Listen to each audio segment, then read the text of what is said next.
अभिज्ञान शाकुंतलम कालजयी कवि महाकवि कालिदास की अद्वितीय रचना है, जिसे देश विदेश के विद्वानों ने सराहा। कई मैंने विदेशी जो कवि हैं, गेटे जैसे बड़े कवि, उनको भी उन्होंने इसके बारे में लिखा। सब कुछ कहाँ मिलता है, इसमें सब कुछ मिलता है। अभिज्ञान शाकुंतलम में ऋषि हैं, ऋषि की संस्कृत है, ऋषियों के आश्रम हैं।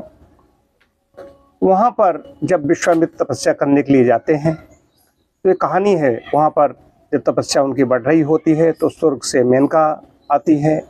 मेनका और ऋषि विश्वामित्र का मिलन होता है, उससे एक बच्ची का जन्म होता है। उसके बाद में वो तो गायब हो जाती है मेनका के गायब हो जाने के बाद में अब विश्वामित्र अकेले रह जाते हैं। बच्ची क्या करें, वो तो तब के लिए आए थे। तो उन्होंने एक आश्रम में जाकर के, महर्षि कर्ण का आश्रम होता है, वहाँ पर छोड़ देते हैं। तो कभी इस पर पंडित श्याम सुंदर त्रिपाठी जी, श्याम जो हैं कचौना के, वो बड़ी अच्छी इस पर आह कर निकलती है। अब आह, कवि की आह जो निकलती है, कविता वहीं से जन्म लेती है। वियोगी होगा पहला कवि, आह से उपजा होगा गान, कर आंखों से चुपचाप बही होगी कविता अनजान। ये तो वियोगी होगा कवि, यहाँ पर कवि वियोगी होगा वहाँ से। और यही नहीं, पहली जो कविता प्रस्फुटित हुई महर्षि वाल्मीकि की रचना है। नर मादा प्रोंच पक्षी हैं, वो अपने आनंद ले रहे हैं दोनों, उसी बीच में आके टकराता है। उसमें से वो उसका नर जो होता है उसको बंद कर देता है, वो ले जाता है, मादा पीछे पीछे जाती है।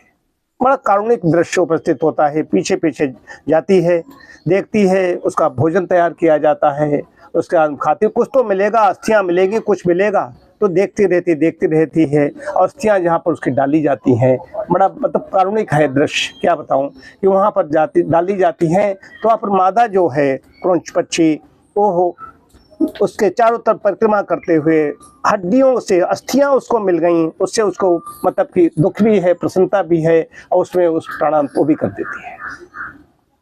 तो वहां से पहले संस्कृत का काव्य प्रस्फुटित हुआ। इसे आदि कवि महर्षि वाल्मीकि को कहा गया।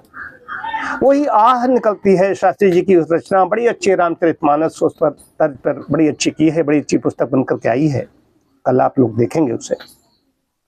तो उसमें अभी कम पुस्तकें हमारे पास पहुंची हैं, 25 ही पुस्तकें पहुंची हैं, कि ज़्यादा नहीं आ सकती थी वहाँ से, लखनऊ से। इसमें आह निकलती है कि मतलब कि माता ने छोड़ा जिसे, हाय पिता ने छोड़ दिया। अब वो है वहाँ पर शकुंत क्यों नाम पड़ा, शकुंत पक्षी उस पर आने लगे। वो भूखी है, प्रकृति कैसे देखिए, प्रकृति की व्यवस्था देखिए।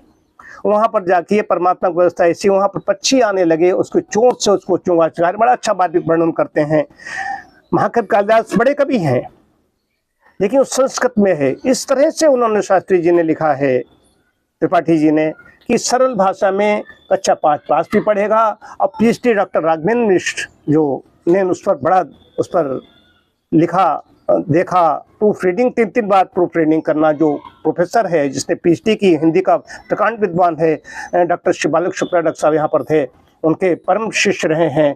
तो पाई मात्रा हलंत, उसका ध्यान रखने वाला व्यक्ति हमारा छोटा भाई जैसा है, वो अलग विषय है। तो उसने उसमें अपना दिमाग को भी लगाया है, अपना श्रम भी, बहुत कुछ उसने किया है।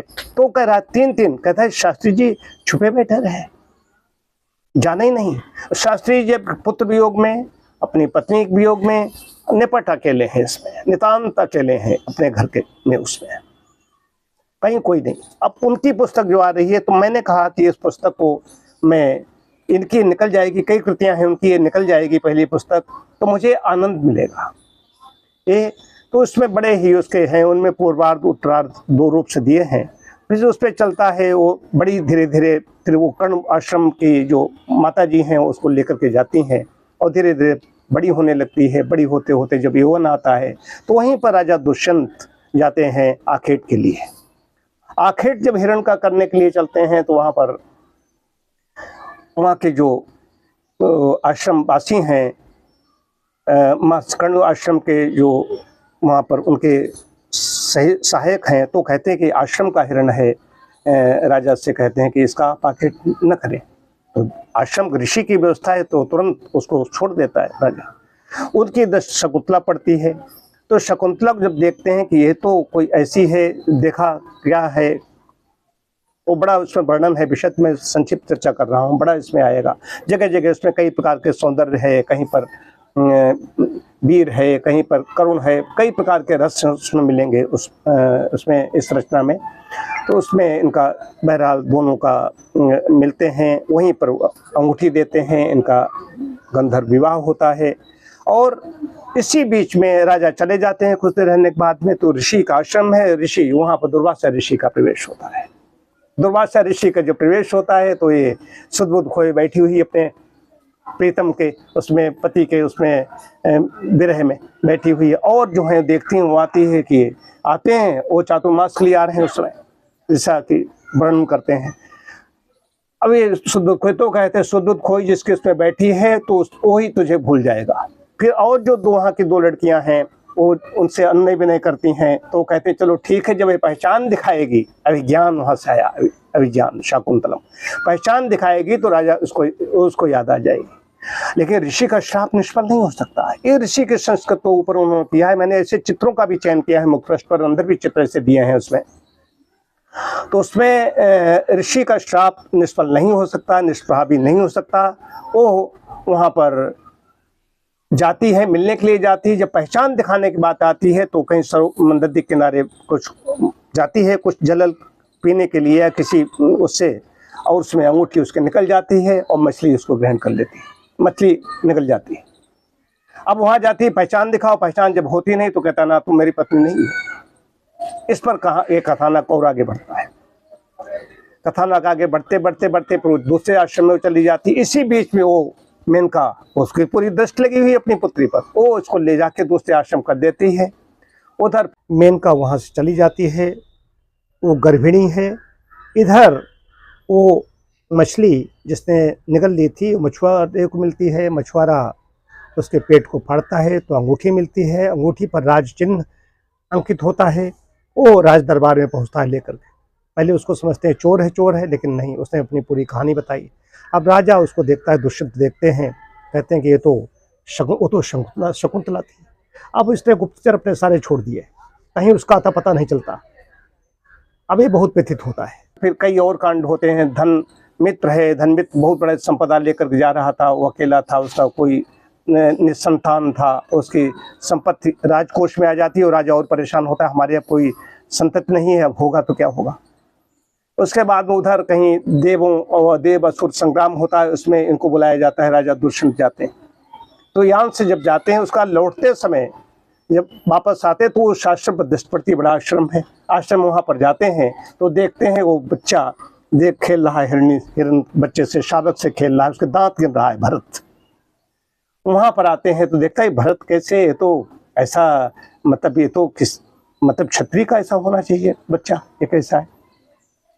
उसके बाद वहाँ से बहरहाल फिर मिलते हैं और मिल करके वापस आ जाते हैं। ये है पूरा कथानक इस पुस्तक का।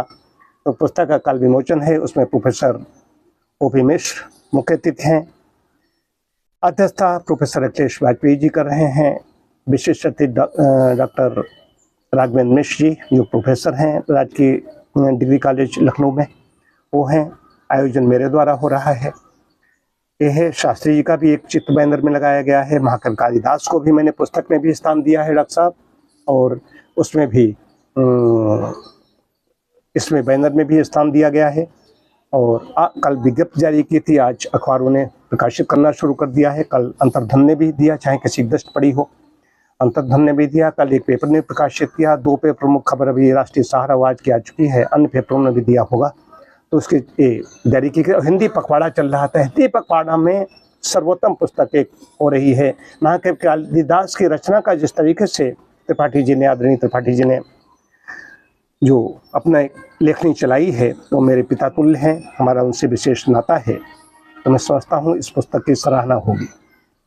परमपिता परमात्मा से प्रार्थना करता हूँ कि आदरणीय त्रिपाठी जी को दीर्घायुष्य प्राप्त हो और वो अपने लेखनी के माध्यम से संसार की सेवा करते रहें। ओम शांति शांति शांति।